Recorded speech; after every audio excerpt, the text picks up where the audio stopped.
ओम नमः शिवाय भक्तों, कैसे हो आप सभी। उम्मीद करती हूँ सभी अच्छे होंगे, स्वस्थ होंगे, मस्त होंगे। तो आज मैं लेके आई हूँ सोमवार व्रत कथा। अगर आप हमारे चैनल पर नए हो तो जल्दी से आप हमारे चैनल को सब्सक्राइब कीजिएगा। और अगर महादेव के भक्त हो तो कमेंट में हर हर महादेव जरूर लिखना। और पसंद आए कथा तो लाइक करें, शेयर करें।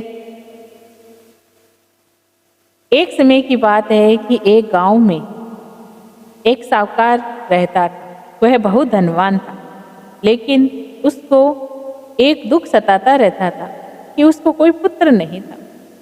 वह इसी चिंता में दिन रात रहता था।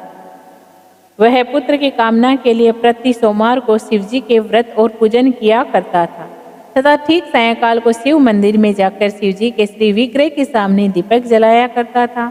उसके इस भक्ति भाव को देखकर एक समय श्री पार्वती जी ने शिवजी महाराज से कहा। क्या कहा? कहा कि हे महाराज, यदि आपका ये अन्य भक्त है और सदैव आपकी पूजा अर्चना करता है, इसकी आपको मनोकामनाएं इसकी पूरी करनी चाहिए। तब महादेव जी बोलते हैं, हे पार्वती, ये संसार कर्म क्षेत्र है। जैसे किसान खेत में जैसे बीज बोते हैं वैसे ही फल काटता है, उसी तरह इस संसार में प्राणी जैसे कर्म करते हैं वैसा ही फल भोगते हैं। पार्वती जी ने अत्यंत आग्रह से कहा, महाराज, जब यह आपका अन्य भक्त है और इसको अगर किसी प्रकार का दुख है तो उसको अवश्य दूर करना चाहिए, क्योंकि आप सदैव अपने भक्तों पर दयालु होते हैं और उनके दुखों को दूर करते हैं। यदि आप ऐसा नहीं करेंगे तो मनुष्य आपकी सेवा भक्ति क्यों करेंगे? पार्वती जी का ऐसा आग्रह देख शिवजी महाराज कहने लगे। क्या कहने लगे? सुनो। हे पार्वती, इसके कोई पुत्र नहीं है, इसी चिंता में अति दुखी रहता है। इसके भाग्य में पुत्र न होने पर भी इसको मैं पुत्र की प्राप्ति का वर देता हूँ, परंतु यह पुत्र केवल 12 वर्ष ही जीवित रहेगा। इसके पश्चात वह मृत्यु को प्राप्त हो जाएगा। इससे अधिक और मैं इसके लिए कुछ नहीं कर सकता। ये सब बातें साहूकार सुन रहा था। इससे उसको न कुछ प्रसन्नता और न कुछ दुख हुआ। वह पहले जैसे शिवजी महाराज का व्रत और पूजन किया करता था। कुछ काल व्यतीत हो जाने पर साहूकार की स्त्री गर्भवती हुई। 10वें महीने में उसके गर्भ से अति सुंदर पुत्र की प्राप्ति हुई। साहूकार के घर बहुत खुशियां मनाई गई, परंतु साहूकार ने उसकी केवल 12 वर्ष की आयु जानकर कुछ अधिक प्रसन्नता प्रकट नहीं की और न ही किसी को भेद की बात बताई। नहीं किसी की भेद को बात बताई और वह बालक 11 वर्ष का हो गया। अब उसके बालक के माता कहने लगी पिता से कि मैं अपने पुत्र का विवाह करना चाहती हूँ। तब बालक के पिता ने कहा कि अभी मैं इसको काशी जी पढ़ने के लिए भेजूंगा, इसका विवाह अभी नहीं करूँगा, अपने पुत्र को काशी जी पढ़ने के लिए भेजूंगा। फिर साहूकार ने अपने साले अर्थात बालक के मामा को बुलाकर उसको बहुत सा धन देकर कहा कि इस बालक को काशी जी पढ़ने ले जाओ और जिस रास्ते में जाओ, जहाँ स्थान पर रुको, वहाँ पर यज्ञ करते और ब्राह्मणों को भोजन कराते जाओ। वह दोनों मामा भांजा यज्ञ करते और ब्राह्मणों को भोजन कराते जा रहे थे कि रास्ते में उनको एक शहर में रुकना पड़ा। उस शहर में एक कन्या का विवाह था और जो राजकुमार विवाह करने के लिए आया था वह एक आंख से काना था। इस बात की उसे दूल्हे के पिता को बड़ी चिंता थी कि लड़की के माता पिता विवाह में किसी प्रकार की अड़चन पैदा न कर दे। इसी कारण जब उसने अति सुंदर सेठ के लड़के को देखा तो उसने मन में विचार किया। क्या विचार किया? सुनो। विचार किया कि क्यों ना दरवाजे के सामने इस लड़के से वर का काम चलाया जाए। तो बात कर ली कि इसके बदले में आपको बहुत कुछ धन दे दूंगा।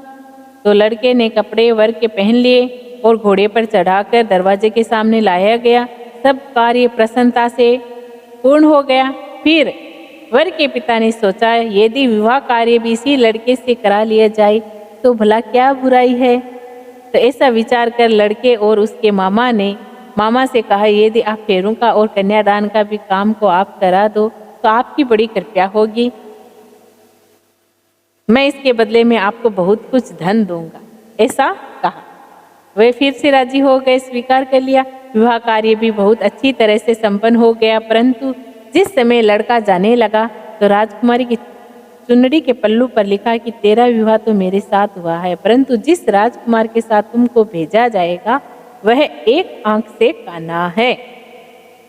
चुनरी पर ऐसा लिखा हुआ पाया तो राजकुमारी ने बारात विदाई के समय मना कर दिया कि इसके साथ मेरा विवाह नहीं हुआ, ये मेरा दूल्हा नहीं है। ऐसा अपने माता पिता को राजकुमारी ने कहा। राजकुमारी के माता पिता ने अपनी कन्या को विदा नहीं किया और बारात वापस चली गई। उधर सेठ का लड़का और उसका मामा काशी जी पहुंच गए। वहां जाकर उन्होंने यज्ञ करना और लड़के ने पढ़ना शुरू कर दिया।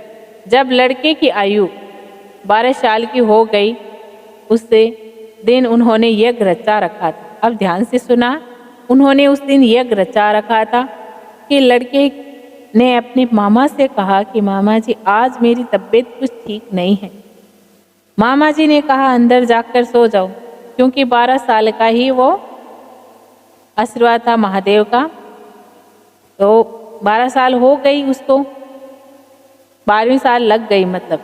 तो मेरी तबीयत कुछ ठीक नहीं है, मामा जी ने कहा अंदर जाकर सो जाओ। वह लड़का अंदर जाकर सो गया। थोड़ी देर बाद उसके प्राण निकल गए। मामा ने आकर देखा तो वह मुर्दा पड़ा है, तो बड़ा दुख हुआ मामा को। और मामा ने सोचा कि अभी मैं रोना पीटना आरंभ कर दूंगा तो यज्ञ का कार्य अधूरा रह जाएगा। उसने यज्ञ का कार्य जल्दी से समाप्त करके ब्राह्मणों को जाने के बाद रोना पीटना आरंभ कर दिया। अब देखो क्या होता है, संयोगवश उसी समय शिवजी और पार्वती जी उधर से जा रहे थे जब उन्होंने जोर जोर से रोने की आवाज़ सुनी तो पार्वती जी कहने लगी, महाराज कोई दुखिया रो रहा है, इसके कष्ट को दूर कीजिए। जब शिवजी पार्वती जी ने पास जाकर देखा तो वह एक लड़का मुर्दा पड़ा था।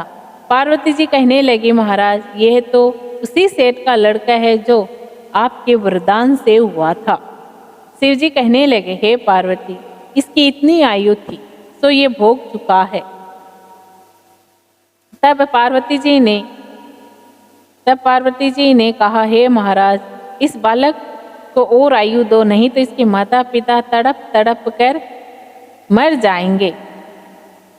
पार्वती जी के बार बार आग्रह करने पर शिवजी ने उसको जीवन वरदान दिया और शिवजी महाराज की कृपा से लड़का जीवित हो गया। फिर शिवजी और पार्वती जी तो कैलाश चले गए। वह लड़का और मामा उसी प्रकार यज्ञ करते तथा ब्राह्मणों को भोजन कराते। रास्ते में जाते जाते उसी शहर में रुके जहाँ पर उसका विवाह हुआ था और ससुर ने अपने जवाई को पहचान लिया और अपने घर ले गया। घर ले जाकर खूब खातिरदारी की और जवाई और अपनी कन्या का कन्यादान करके वहाँ से विदा किया।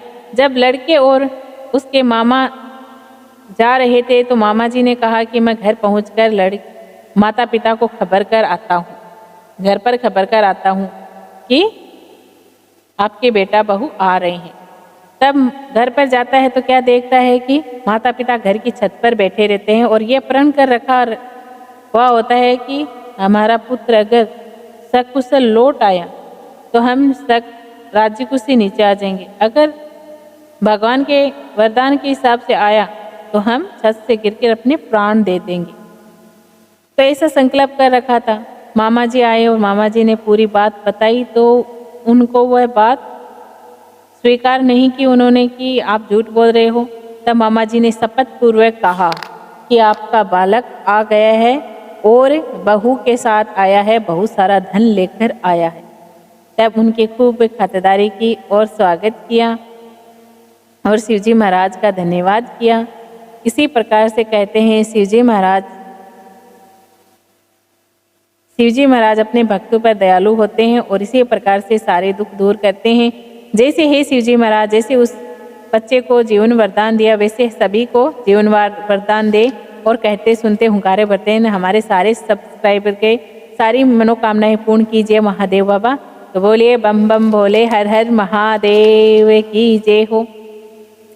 ओम जय शिव ओंकारा, भज जय शिव ओंकारा, ब्रह्मा विष्णु सदा शिव अर्धांगिनी धारा। ओम जय शिव ओंकारा। ब्रह्मा विष्णु सदा शिव जानते अविवेका, अर्धांगिनी धारा। ओम जय शिव ओंकारा। एकानन चतुरानन पंचानन राजे, हंसानन गरुड़ासन वृक्षवाहन साजे। ओम जय शिव ओंकारा। दो भुज चार चतुर भुज, 10 भुज अति सोहे, तीनों रूप निरखता त्रिभुवन जन मोहे। ओम जय शिव ओंकारा। अक्षमाला मनमाला मुंडमाला धारी, त्रिपुरारी कंसारी वरमाला धारो। ओम जय शिव ओंकारा। श्वेतांबर पीतांबर बागांबर अंगे, सनकादिक बर्मादिक भूतादिक संगे। ओम जय शिव ओंकारा। करम श्रेष्ठ कमंडल चक्र त्रिशूल धरता, जग करता जग हरता जग पालन करता। ओम जय शिव ओंकारा। ब्रह्मा विष्णु सदा शिव जानते अविवेका, प्रणाक्षर के मध्य ये तीनों एका। ओम जय शिव ओंकारा। त्रिगुण शिव जी की आरती जो कोई नर गावे, कहत शिवानंद स्वामी कहत भोलानंद स्वामी, सुख संपत्ति पावे। ओम जय शिव ओंकारा। बोलो महादेव बाबा की जय हो। शिवजी माँ पार्वती सह परिवार की जय हो। और सोमवार को कथा सुनने के बाद इस मंत्र का जरूर ही अपने जीवन में उतारें और इसका ध्यान करें। ओम नमो भगवते रुद्राय नमः।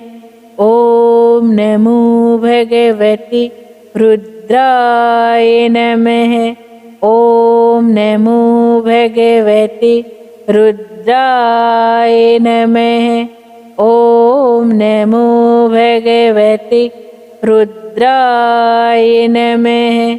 ओम नमो भगवते रुद्राय नमः।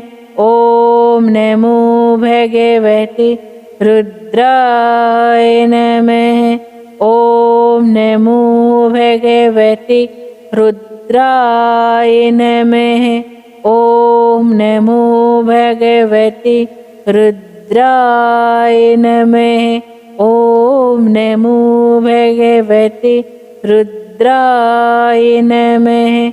ओम नमो भगवते रुद्राय नमः। ओम नमो भगवते रुद्राय नमः। ओम नमो भगवते रुद्राय नमः।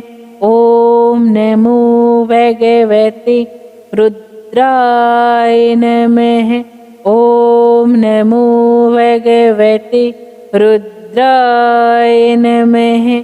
ओम नमो भगवते रुद्राय नमः।